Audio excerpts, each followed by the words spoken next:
Una serata con diversi artisti. Amici, più che artisti sono amici che hanno aderito a questa nostra iniziativa di raccogliere fondi per i minori che sono i figli purtroppo delle persone che sono cadute dal ponte.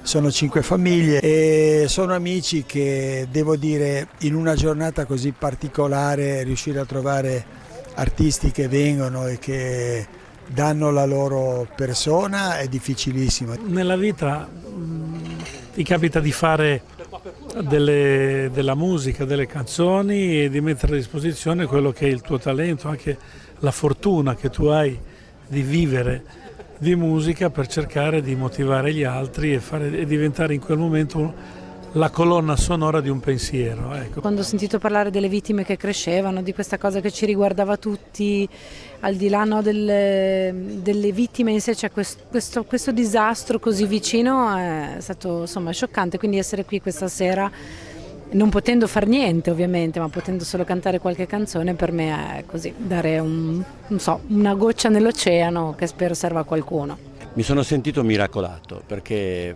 sono passato su quel ponte, io abitavo per un periodo storico della mia vita a Sestri Ponente, quindi lavoravo in centro al teatro e quindi lo passavo quel ponte 4 volte al giorno, anche di più, quindi migliaia di volte.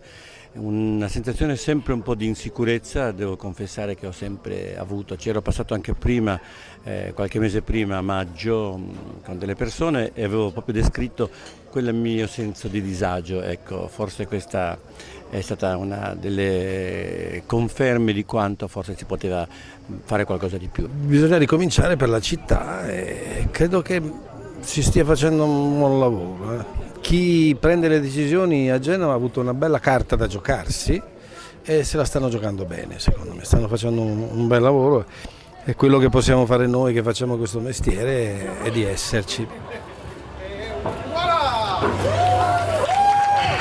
Senti Vittorio,